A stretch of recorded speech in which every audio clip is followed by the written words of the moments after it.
Hi guys, I hope you're all doing well. So in this video I'm going to talk about books that I want to recommend for Halloween.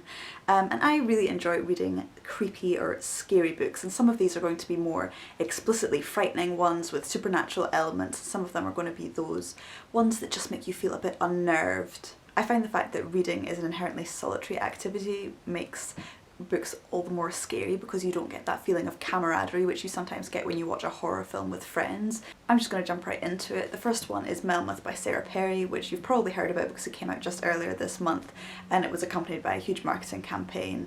Perry is stepping into quite large shoes with this book because she's rewriting a story from 1820 by Charles Maturin, Melmoth the Wanderer, which itself is quite a complex story, and she adds a lot of new elements to it while still retaining some of the more traditional Gothic tropes that you would expect from this kind of book. It's about Melmoth, a supernatural female character who's destined to wander the earth through all of eternity, bearing witness to the cruelty and suffering of humanity. And the story is told largely through the story of a woman called Helen, and it unravels slowly as you find out more about the history of Melmoth through old documents and hearing other people's stories from hundreds of years ago. And these people have all encountered Melmoth in some way, and the way Melmoth is described makes it genuinely frightening. You feel like she could appear to you as a reader at any moment, and Sarah Perry really creates suspense masterfully. You saw elements of that in her previous novel, The Essex Serpent, but this really ramps it up. It's not just a tale to frighten the reader, it doesn't have that superficiality to it, it's trying to really get to the heart of some deeper issues as well, and that makes it a great book rather than just an enjoyable read. It has a lot to say about suffering and cruelty more generally, and it uses this character of Melmoth as a conduit to talk more deeply about lots of different issues in society that are really relevant now and not just historically sort of back when Melmoth was first being conceived of.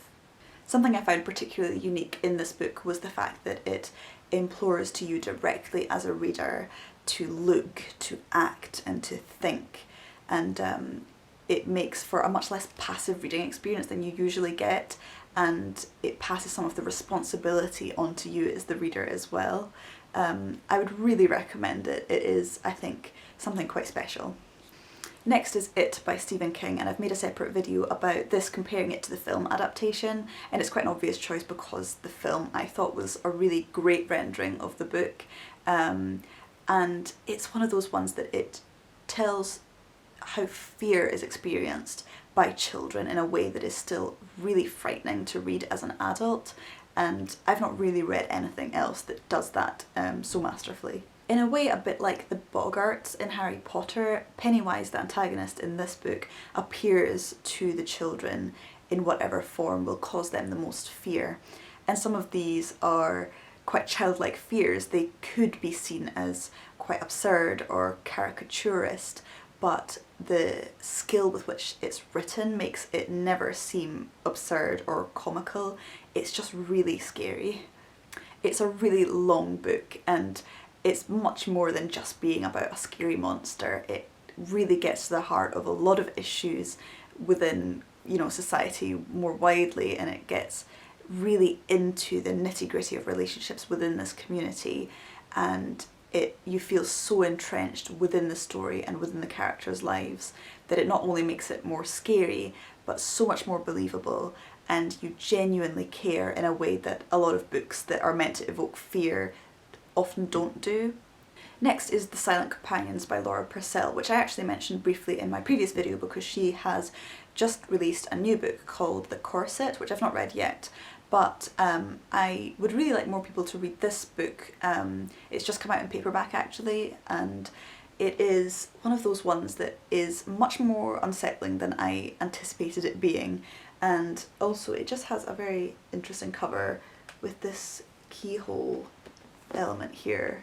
It tells the story of a woman who is widowed just after her marriage, and she goes to live at her husband's estate where people treat her with hostility for no seeming reason, and she begins to uncover secrets that are hidden within this house.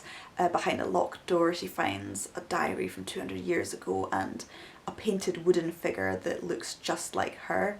It's a really unsettling book. It's incredibly creepy and it does that so well. I think it maybe doesn't have quite the thematic resonance that some of the other books that I'm talking about has, but it's still a really great read and it is written very smartly. The Mistletoe Bride and Other Haunting Tales by Kate Mosse is the next one I want to mention, and I think ghost stories work really well in a short story format because they can build suspense and fear in a much more condensed period, and it makes for a much more frightening reading experience in some cases.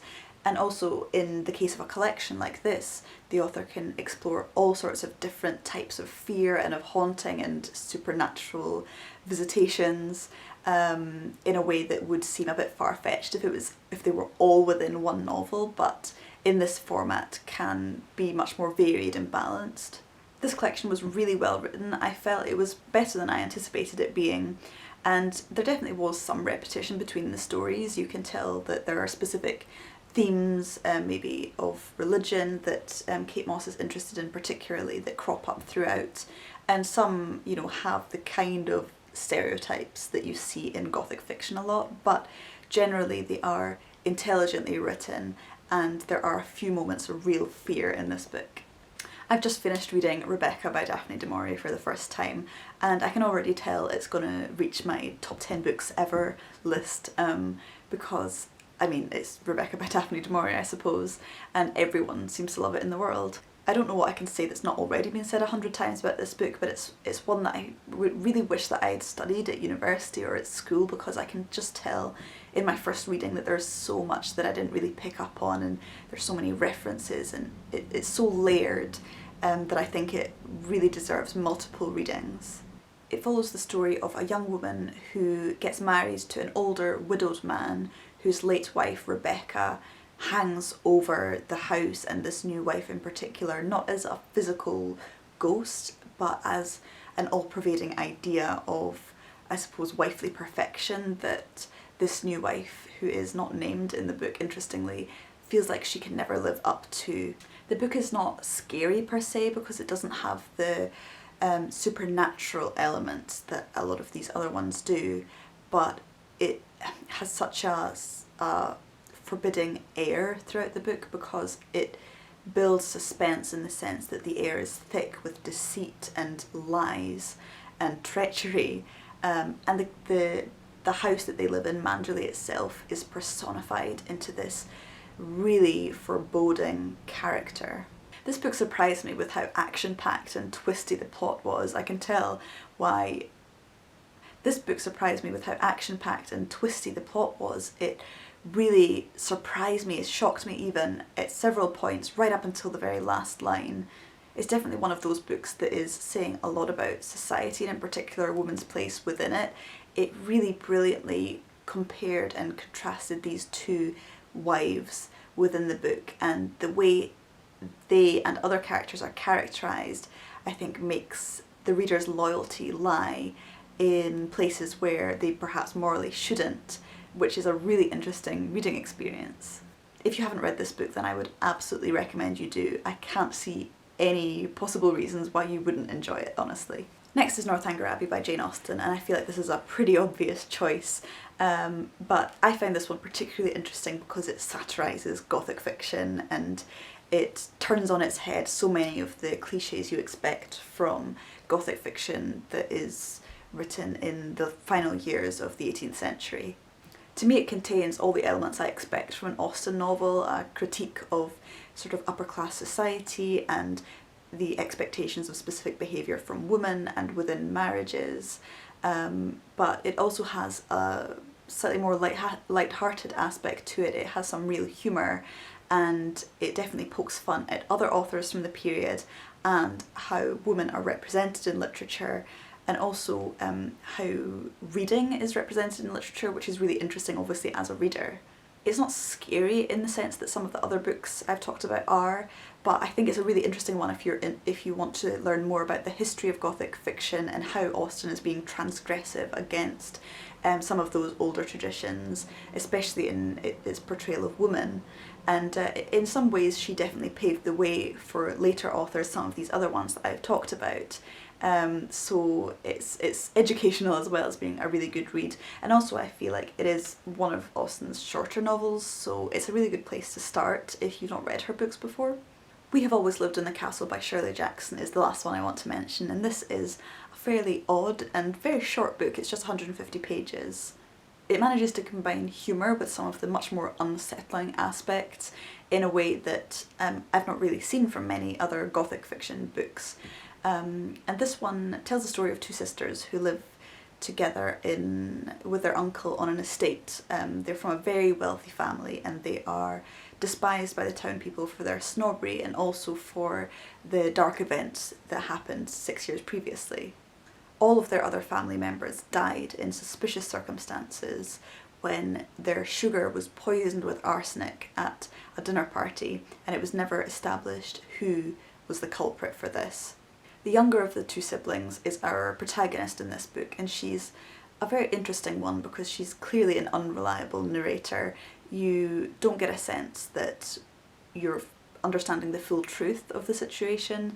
She is also very naive in some respects, but her inner thoughts are often very incisive. This isn't scary in the sense that it's about supernatural circumstances, but the oppressive fear in the book comes from this huge secret that hangs over everything that happens and is always an elephant in the room.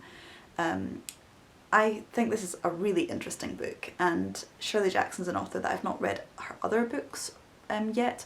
I know that The Haunting of Hill House has just been made into a Netflix series, so I imagine there'll be a lot more interest in her over the next few months, which I feel like can only be a good thing. So I imagine I'll be reading that one shortly. Do let me know what you think if you've read that book. So those are my Halloween book recommendations, and they're all ones that will hopefully creep you out if you're wanting that over the Halloween season. And let me know of any recommendations that you have for quite creepy or frightening, disturbing, unsettling books that I should read, because I am always on the lookout for some new ones over the Halloween period. I hope you enjoyed this video, and I will see you very shortly. Okay, bye bye.